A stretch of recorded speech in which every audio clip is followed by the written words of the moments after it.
Make Me a Believer, written by American Dental Association on AO3, read by Alextris. Summary. Someone tries to mug Peter Parker in a dark alley. It doesn't exactly go as planned. The kid seemed like an easy target. Scrawny, 5 foot something, headphones in his ears, and blissfully unaware that he was being followed. Seriously, he barely looked up when crossing the road, too busy texting someone on his phone. His brand new, top-of-the-line Stark phone. Probably a rich kid. His parents could probably replace it in a heartbeat, and Mike could get a lot of money for that kind of phone if he played his cards right. Honestly, Mike wouldn't have bothered if he hadn't seen it. So, in a way, it was the kid's fault that Michael tried to mug him. He was basically asking for it, flashing the phone around like that. And then, almost as if he was serving himself up on a silver platter, the kid walks straight into a dark side alley. Michael grins and picks up his pace. Jackpot, he thinks. Mike rounds the corner and has a split second of confusion when he doesn't immediately see the kid. But then he hears the sound of shuffling behind a dumpster. Mike quietly walks a few steps forward and peers around the dumpster to find the kid crouched down behind it, digging through his backpack and muttering to himself. Strange, but Mike sees a laptop sitting amongst a bunch of red and blue fabric, so his resolve hardens and he grips the knife in his pocket. Even still, he second guesses himself when the kid looks up the moment Mike grasps the knife like the kid somehow sensed him do it. The kid stutters and slowly begins to close his backpack. It's for cosplay purpose. Mike pulls out the knife. Look, kid, give me the bag and the phone and no one needs to get hurt, he says in a low growl. Oh, you're mugging me. The kid sighs exasperatedly. He looks suddenly relieved. That growl had literally made grown men start pleading and begging before. But for some reason, the kid only looks mildly inconvenienced by this turn of events. Look, man, I really don't have time for this. I'm already so incredibly late you don't even know. And I can't be late again because my boss is going to follow through with his threat to pick me up from school. And I'd really not like to be hounded at school because my boss, is waiting for me in the pickup zone like a soccer mum, you know? Mike is completely thrown off his game for a grand total of 5 seconds after that speech. He almost drops the knife in shock at how blasé this tiny little punk is acting about being mugged at knife point. Does he not understand he's being threatened in a dark alley or something? Quiet, Mike hisses and thrusts that knife closer to the kid's throat to get his point across. I will not hesitate to hurt you if you don't hand over. Yeah, I get it. You'll gut me like a fish if I don't hand over my possessions, the kid says and then rolls his eyes. The kid, at knife point, rolls his eyes like a sulking teenager. Mike can't believe it. Then he stands up, brushes off his knees, and casually pushes Mike's knife away from his neck. Can we, not? Go find your own creepy alleyway. I really need to get going. Mike freezes, suddenly unsure what to do. He's never had this happen before. Normally, this is when his victims would start trying to negotiate or plead their case. And this little punk is he walking away? The kid just up and walks deeper into the alley like it's nothing. Mike feels a flash of anger course through him and he rushes after him. Hey, I'm still talking to you, you brat! The kid straight up ignores him and walks quickly further back into the alley. The anger turns into indignant rage. He'll teach that punk not to turn his back to him. He rushes up, knife aimed for the kid's arm.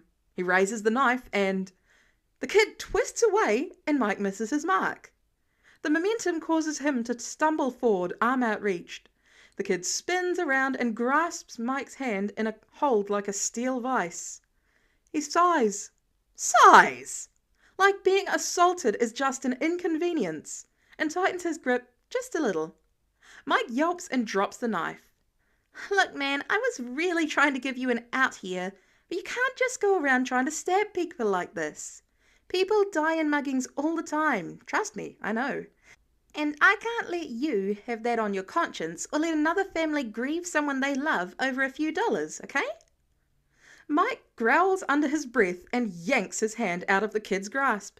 He's twice the size of this little punk, and here he is lecturing him like he's his parent or something. Who does he think he is? The brat thinks he can tell him what he can and can't do. Mike had enough of that in the army to last a lifetime. This is no longer about that goddamn phone. This is a matter of pride.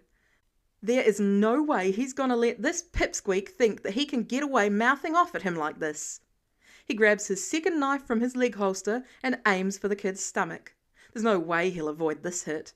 The kid had backed himself into a corner like an idiot.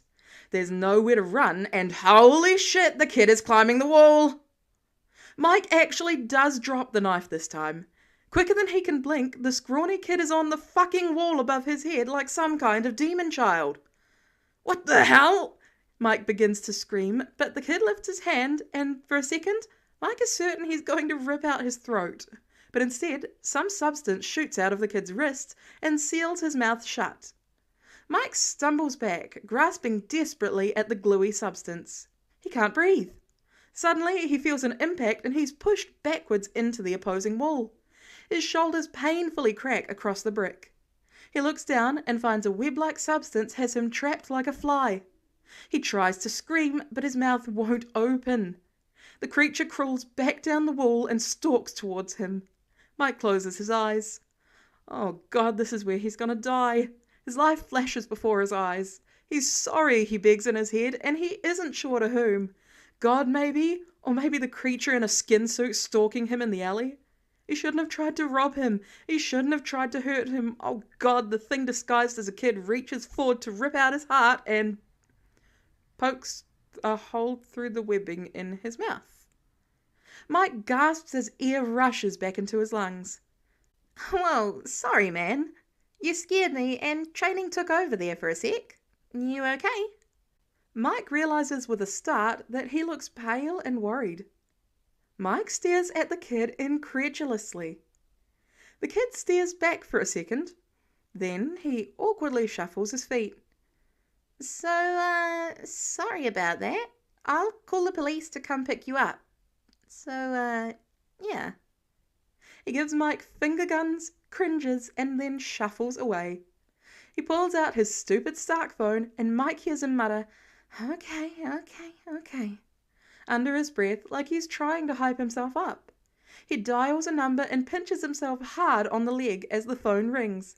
He screws up his face, and Mike realizes, kind of horrified, that the kid is trying to fake cry. The phone picks up and the kid whimpers into the receiver. Ma'am, I want to report a mugging stopped by Spider-Man. What? Somehow, Mike doesn't put the pieces together until the kid, no, Spider-Man, says his name. Holy shit. He tried to rob actual Spider-Man. Spider-Man is wearing jeans and a t-shirt with a bad science pun on it. Oh my God, Spider-Man is a tiny little high schooler. If Mike's mouth could open, his jaw would have dropped. He misses most of the call as the kid, Spider-Man, explains the situation to the cops, but he turns back in when Spidey turns off the phone and sighs. He pulls out his backpack and Mike watches in mild fascination as he pulls out the Spider-Man suit. He walks down the alley and out of sight. A moment later, he emerges from behind another dumpster wearing the suit, and now he is unmistakably Spider-Man. Mike squares he could hear the kid mutter something about Mr. Stark and being murdered as he paces the alley. The vigilante pivots back towards where Mike is trapped on the wall, eyes wide like he forgot him. Then a look of determination appears in Spider-Man's unnerving white eyes as he walks towards Mike with purpose. Mike gulps. As far as he knows, he's the only one to find out Spider-Man's secret. Spidey doesn't kill, right? Right? Mike flinches as Spider-Man lifts his hand, but he just pats Mike's shoulder in a friendly gesture. Then, without warning, the hero flips onto the wall with inhuman speed and crawls away. Just before he crests over the side of the building, Spider-Man pauses, looks back, and shrugs.